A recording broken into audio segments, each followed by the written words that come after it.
नमस्कार मित्रमैत्रिणींनो, आज आपण पाहणार आहोत की पाहता क्षणी अगदी खावीशी वाटणारी अशी आंबट गोड अशी चटणी. ही चटणी बनवायला अगदी साधी सोपी रेसिपी, काही वेळ लागत नाही. ज्यावेळी तुम्ही ताटामध्ये जेव्हा भाज्या असतात त्या भाज्यांकडे लक्ष न जाता आपलं लक्ष जाईल ते या चटणीकडे. एवढी छान बनते, चवीला जितकी चविष्ट आहे तितकी दिसायलाही सुंदर आहे. तर चला पटकन आपण या रेसिपीला सुरुवात करायची. सगळ्यात अगोदर जी कोणती कैरी घेणार जाते मी कैरी घ्यायची, स्वच्छ धुवून वगैरे व्यवस्थित घ्यायची, पुसूनही घ्यायचं आणि नंतर त्याच्या फोडी करायच्या. आता ह्या कैरीच्या फोडी करताना त्याच्या आतमध्ये कोळ वगैरे असते ती काढून घ्यायची आणि नंतर फोडी मात्र करताना त्या बारीक करायच्या नाही, अगदी जाडसर अशा करायच्या.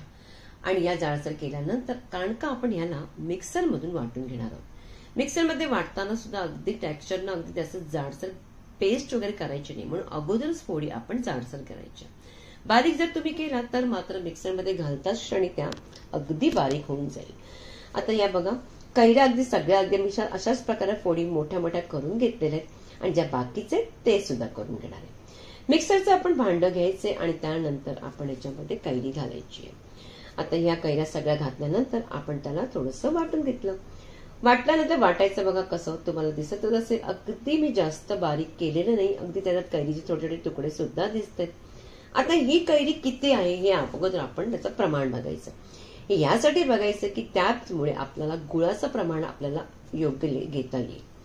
आता या ठिकाणी ही कैरी मी पूर्ण या मिक्सरच्या भांड्यातनं काढून घेतलीये, तर ही झाली 1 वाटी अशी कैरी झाली. आता 1 वाटी कैरी झाली. या कैरीला चव मात्र येते फक्त फोडणीने. अशी खमंग फोडणी करायची की त्याच्याने ती चटणी एवढी मस्त बनते. तर सगळ्यात अगोदर इथे आपण कढई ठेवायची. कढई ठेवलेली आहे, त्याच्यामध्ये तेल सुद्धा गरम झालेलं आहे. 1 चमचा मोठा असा घाला आणि त्यानंतर घालायची राई. राई घातली की ती अगदी थोडीशी तडतडली, चांगली तडतडू द्या, नंतरच जिरं घालायचं, त्यानंतर घालायचे जिरं. आता जिरं घातलं गेलं की जिरं घातल्यानंतर आपण बाकीचं घालायचं त्याच्यामध्ये थोडासा हिंग घालायचे आणि नंतर आपण काय करणार आहोत, हिंग घातल्यानंतर मी इथे ना लसणाच्या पाकळ्या अगदी बारीक बारीक करून घेतल्या होत्या. हवं असल्यास तुम्ही त्या लसणाच्या पाकळ्या ठेचून घेतल्या तरी चालेल. आता हे सगळं काही मिश्रण आपण व्यवस्थित अगदी मिक्स करून घ्यायचं छान असं. आता हे सगळं झालं म्हणजे त्या लसणाच्या पाकळ्या आहेत ना त्याही त्याच्यामध्ये अगदी चांगल्या अशा तांबूस अशा झाल्या पाहिजे. त्या झाला की लगेच आपण टाकायचं ते लाल तिखट. इथे मी घेतलंय काश्मीरी लाल तिखट, त्याचबरोबर घेतलंय दुसरं लाल तिखट.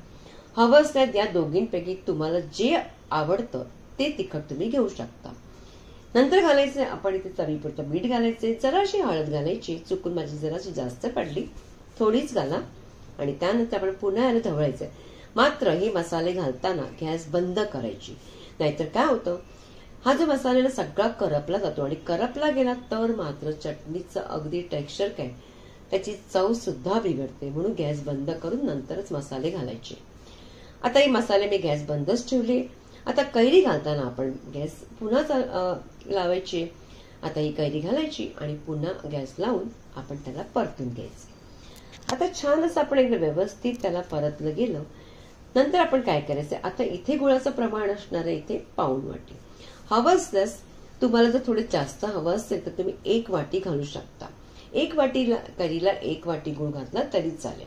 जर कमी प्रमाणात खात असाल तर अर्धी घातली तरी चालेल. आता हे आपलं सगळं झालं. थोडंसं गुळ घातल्यानंतर आपण त्याला अगदी चांगलं परतल्यानंतर ते छान असं अगदी थोडासा गुळ वितळला जाईल.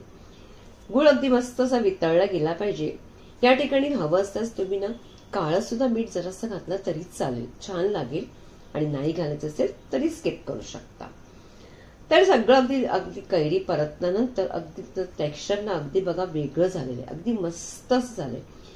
याच ठिकाणी तुम्ही चटणी वाढू शकता, घेऊ शकता, म्हणजे तुम्हाला बाकी काही करायची गरज नाही. पण मी इथे घातलंय शेंगदाण्याचा कूट.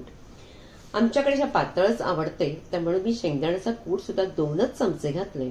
जर तुम्हाला जाडसर अगदी सुक्कसं अशी चटणी हवी असेल तर तुम्ही शेंगदाण्याचा कूटचं प्रमाण वाढवायचं, म्हणजे ते 1 वाटी किंवा 1 वाटी करायचं.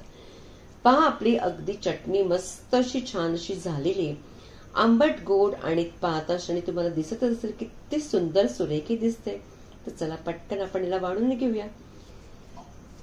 चटणी बनवायला आपल्याला जास्त वेळही लागत नाही. 5-10 मिनिटांमध्ये आपली चटणी बनते. फक्त कैरी घरात असली पाहिजे आणि बनवायलाही सोपी, तर तितकीच खायला अगदी चविष्ट आणि उत्तम.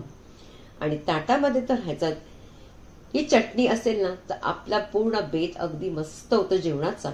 तुम्ही नुसती चपाती, डाळ आणि ही चटणी एवढं जरी असलं ना तरी तुम्हाला अगदी आवडेल.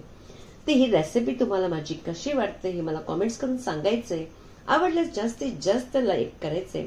चॅनेलवर नवे असाल तर सबस्क्राईब करायला मात्र विसरू नका.